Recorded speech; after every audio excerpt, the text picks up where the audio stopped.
We start the movie in a forest. We see several flies hovering over something, probably a corpse. Then we meet a couple of lovers, Alex and Jen, who are preparing for a camping trip in the jungle. Before they leave, already in the car, Alex makes a joke to lighten the mood. During the trip, Jen seems a little down. Alex, noticing this, puts on some music to liven things up. She initially doesn't like it, but soon gets into the groove and has fun. They take a while to reach their destination, where they find a place that rents boats. Upon entering, they ask if anyone is available to help. A man named Ranger appears, asking for patience as he is busy. Alex says he has a reservation under the name of Lewis, and the man gets confused. Alex explains that his full name is Alex Lewis. While signing the paperwork, Jen checks out some magazines in the store. Ranger warns that they need to return the boat by Monday. Reluctantly, Alex responds that they have to return early because he works on Tuesday. Ranger offers a map, but Alex quickly declines. The man becomes serious and asks if he is joking. Alex insists that he knows the reserve well. Ranger warns about the end of the season and that the weather could get worse. Alex sarcastically replies that then there will be 2 fewer people in the world, and Ranger, with a sarcastic smile, says amen. He jokes, calling Alex Mr. No Map and asking where they are going. Alex says they are going to the Blackfoot Trail to show the place to his girlfriend, since it's her first time and he wants everything to be perfect. Ranger delivers the bad news, saying that part of the forest has been closed since the beginning of the year. Incredulous, Alex asks why, and Ranger explains that there has been a lot of vandalism, forcing the closure. He insists that they shouldn't go, but Alex retorts that the trip was planned precisely for that. Ranger finally agrees, but charges $500 per person and warns about a $6,000 fine if they get caught. Before they leave, Ranger offers a first aid kit for free. They arrive at the boarding location, and Jen, still a bit unenthusiastic, won't put down her phone. Alex suggests a photo to make better use of the device, and after taking the picture, they start their canoe journey. Paddling down the river, they encounter another couple that seems a bit suspicious, who pass by them smiling and wishing them a good trail.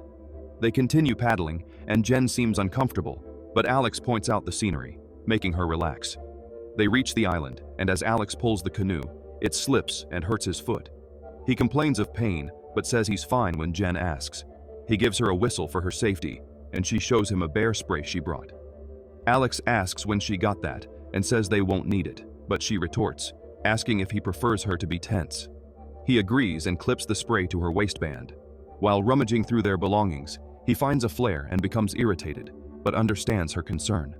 Then they begin to walk through the forest, and Jen looks around nervously. Alex reassures her, saying they won't see anything bigger than a squirrel. They meet other hikers and decide to take a snack break. They arrive at a spot with benches and a ready-made campfire, so they decide to set up their tent there. Alex lights the fire, and they chat a bit until he suggests a swim in the lake, and she hesitates, but he convinces her. Stopped at the edge of a cliff, Alex dives in quickly. They swim and return to camp as night falls. Alex says he will go gather firewood and declines Jen's help, saying he'll be back soon. Jen sits alone, enjoying nature when a noise from the birds distracts her. Suddenly, a man appears next to her, calling for her. The scene cuts to Alex, who is chopping wood and returning to the camp. As he approaches, he hears Jen talking to a stranger. He drops the wood on the ground, interrupting the conversation. Jen introduces Brad, her new friend. Brad asks if he's okay, and Alex replies that yes, he is fine. Alex asks if he is just passing through, and Brad says yes, explaining that he saw Jen alone and came to offer help. Jen comments that he grew up in the reserve and fished a lot, inviting him for dinner. Brad jokes that he wouldn't eat it all himself. Alex then says he will change clothes and beckons Jen inside the tent. He asks if she feels comfortable with Brad, saying that he could be a serial killer. She replies that he is just a handsome guy in the woods. Alex argues that Brad lied about living there because the place is touristy. He asks if she invited him or if he invited himself, and she says it was her, but that if he is uncomfortable, she will ask Brad to leave. Alex says it is not necessary, but Jen insists. Brad, sensing the tension, says he will leave, but the couple invites him to stay. Alex says it was a misunderstanding. Brad agrees and prepares the fish, pulling out a large knife, putting Alex on alert. At night, around the campfire, Alex comments that he thought it was illegal to fish there. Brad smiles and replies that here it is the law of the strongest. Then Brad asks what Alex does for a living, and he bashfully says he works with a friend who has a tourism company. Brad asks if he is Mexican, saying that that type of job is usually done by Mexicans.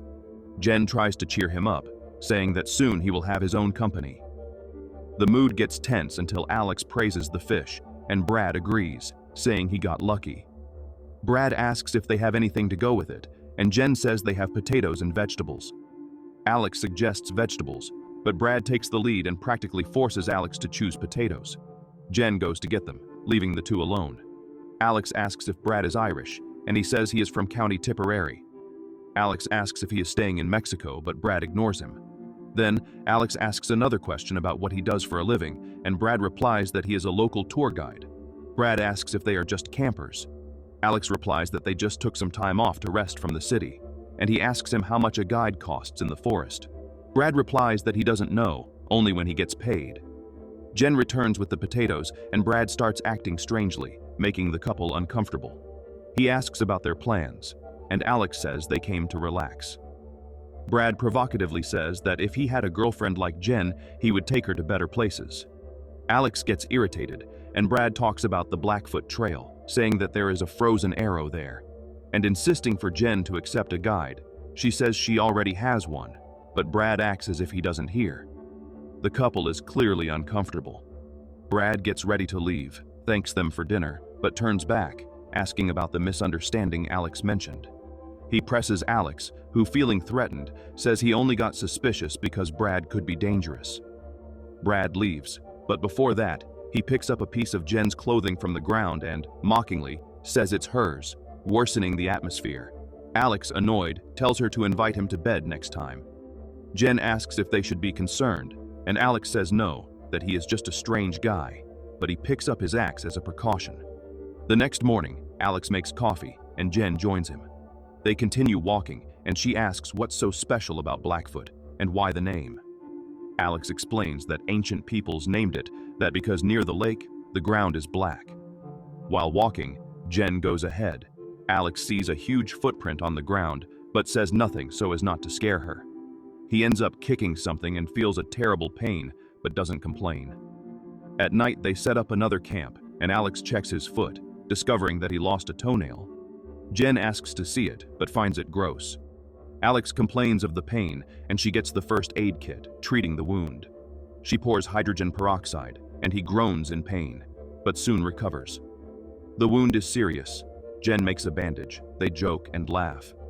They lie down, but Jen can't sleep hearing the sounds of breaking branches. She calls for Alex, who wakes up.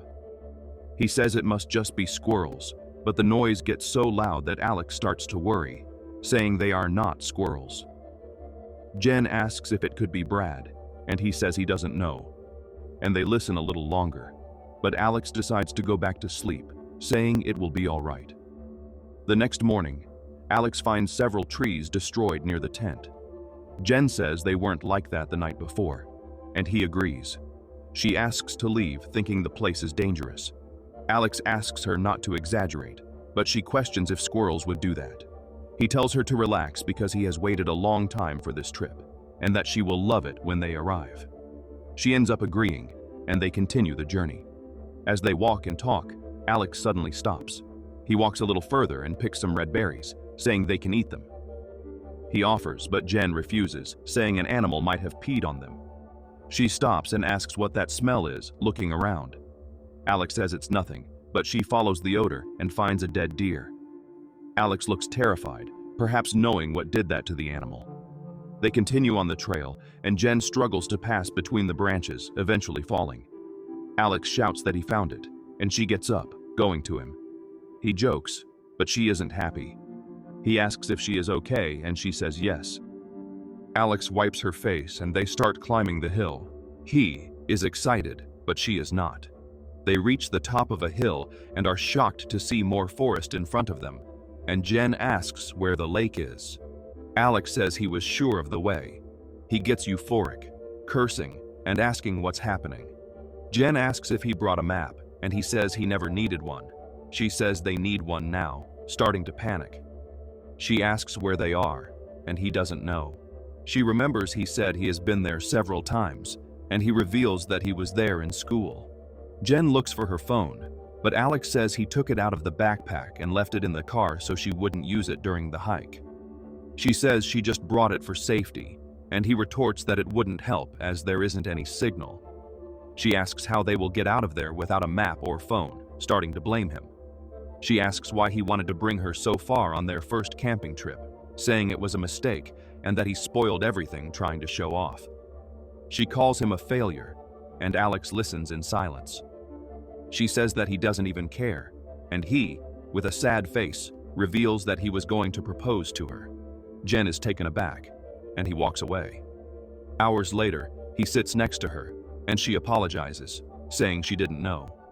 He says it's okay and suggests camping there until morning. During the night, Alex ties the tent to a tree and hears noises in the woods, but pays no attention. The next morning, a shadow appears near the tent, but they don't notice. When they wake up, they see their clothes torn. Jen asks if it was a raccoon, and Alex says no. Tired of the lies, she demands the truth, then he suggests going back to the hike. They return to the trail, and she asks if they are on the right path. He confirms, but seems confused.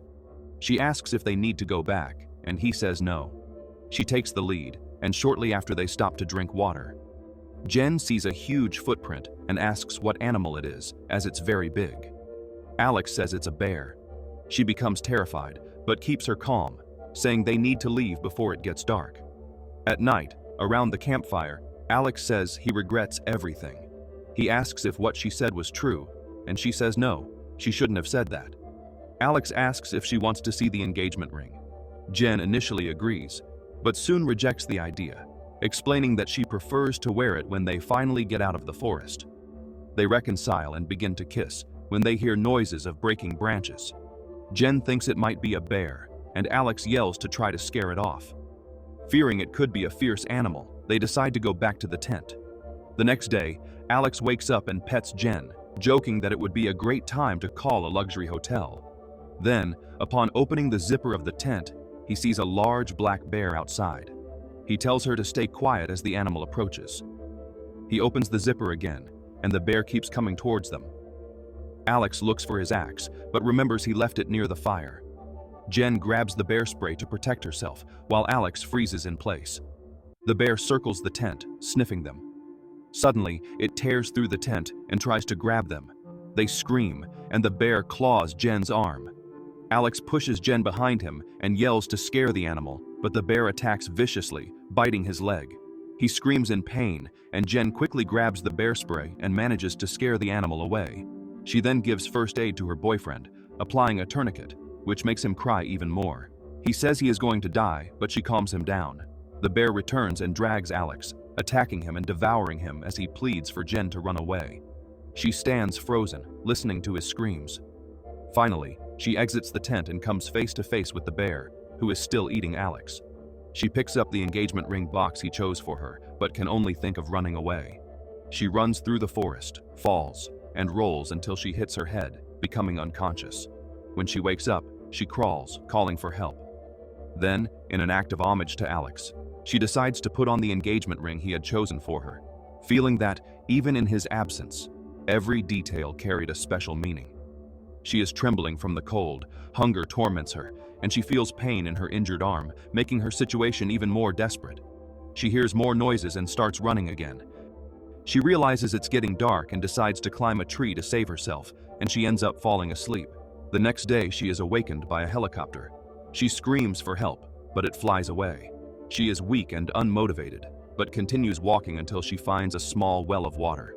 She drinks the water and looks at the wound on her arm, which is horrible. She dips her arm in the water and ties a cloth around it. Sitting under the branches of the tree, tears run down her face as hopelessness envelops her like a shadow, making her feel that everything is lost. She finds the red berries and starts eating them. The bear returns and chases her. She runs to a waterfall. She tries to scare it off with the whistle, but only irritates it more. She descends the waterfall over the slippery rocks, falls, and breaks her leg. With adrenaline, Jen doesn't feel the pain. She grabs branches to make a splint, but then faints. At night, she lights the flare, shaking it, but it doesn't help. The next morning, she drags herself, but is very weak. She stops by a tree and faints. Moments later, she wakes up and sees a deer and tries to call it, but it runs away. She follows it, even dragging herself, and reaches the spot where they left the canoe. With great effort, she turns the canoe over and drags it to the water. Even weakened, she manages to paddle to the other side. She arrives hurt but alive and collapses on the ground. We see Brad directing some travelers when one of them points to Jen, who is lying on the ground. He runs to her to finally rescue her.